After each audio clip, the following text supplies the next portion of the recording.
այսօր հաղորդում ենք ներկայացրել։ Բնականաբար հաղորդման մեջ ոչ նշել ենք հնարավոր պարտադրողների կամ այսինքն մենք նույնիսկ որևիցե մանրամաս չգիտենք։ Որևիցե այլ բան չգիտենք, բայց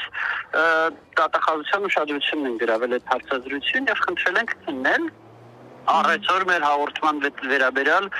որևիցե նորություն չունենք։ Եվ ճիշտ ասած այսօր էլ որ ձերբակալությունները սկսեցին, մենք չգիտենք որ դա մեր հաղորդման հիման վրա է, ընթացքում հասկացանք որ դա մեր հաղորդման հիման վրա հարուցված գործով է։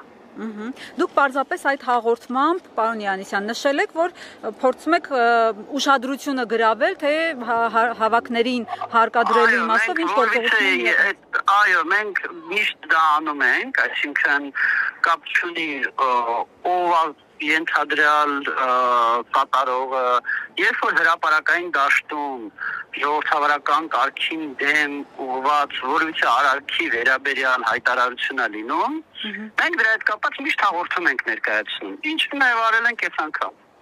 Այսինքն դա մեր դեպքում ստանդարտ բան է, հաղորդման մեջ ենթադրյալ կատարողների անուններ, բաներ, առավելևս եկեղեցականների անուններ ոչինչ չկար։ Միայն ուշադրություն ենք գրավել, խնդրել ենք այդ Հասկացա, պարոն Յանիսյան, քանի որ նշեցի, ես ուղիղ եթերում եմ, այս պահին ուղիղ եթեր ենք իրականացնում առաջնորդարանի մոտից, մեր զրույցը նաև մի շարք լրատվամիջոցներ են լուսաբանում, փորձենք տեսնել այլ լրագրողներ հարցեր ունեն, հա, եթե ձեզ հարմար է նաև պատասխանեք ուրիշ լրագրողների հարցերին։ Նարեկ, ունես հարց։ Հարցրու։ Պարոն Յանիսյան, իսկ դատախազությունը ձեզ որևէ կերպ պատասխանել էր, որևէ բովանդակություն ստացել եք ձեր դիմումին պատասխան, թե ոչ։ Չէ, ինչքանով որ հասցրեցինք հասկանալ, մենք այդ հաղորդմանն պատասխան ոչինչ չենք ստացել եւ որովհետեւ խաբար չունենք մենք այդ հաղորդման վերաբերյալ։ Այսինքն գրավոր չեն պատասխանել եւ արձագանքը միանգամից ձերբակալությամբ է եղել։ Հա, ճիշտ եմ հասկանում։ Ես չեմ հիշում, որ պատասխան եկած լինի։ Ես ինքս երկրում չեմ, ես արդեն համարյա 3 շաբաթա երկրում չեմ, բայց ես չեմ հիշում, որ դատախազությունը մեզ պատասխանած լիներ, որ վարույթ են հարուցել։ Պարզ է, շնորհակալ ենք, պարոն Յանիսյան։ Այսինքն հետագա ընթացքի մասին ես գիտեմ նույնքան ինչքան բոլորդ։ Եվ պարոն Յանիսյան, մի մեջբերում է Facebook-ում շրջանառվում ձեր հաղորդումից ներկայացրած մեջբերեմ, ասում է,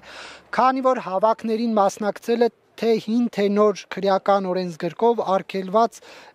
արարք է։ Մասնակցելը չէ, այդտեղ տարածքալ կա, այդտեղ վրիպակ կա, ոչ թե մասնակցելը, այլ մասնակցելուն պարտադրելը։ Բնականաբար հավաքին մասնակցելը քրեորեն պատժելի չի, մասնակցելուն պարտադրելը, հաղորդագրության մեջ վրիպակ կա։ Այդ դեպքում դա ինչպես է հիմք ընդունել դատախազությունը, եթե վրիպակ կա։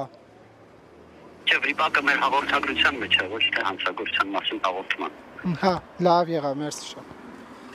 Շնորհակալ եմ, պարոն։ Վրիպակը մամուլի հաղորդագրության մեջ է։ Հանցագործության մասին հաղորդման մեջ նկարագրված է թե արարքը երբ է քրեականացվել, դե արարքը քրեականացվել է 21 թվականի մայիսին, բայց քանի որ խոսքը 21 թվականի նախընտրական քարոզարշավի մասին է, դա հունիսին է եղել եւ արդեն այդ ժամանակ քրեականացված արարքը։ Հասկացանք, շնորհակալ եմ։ Եվ Վիսիմեդիայի հարգելի հետևորդներ, զրուցում էինք Դանիել Յովհաննիսյանի հետ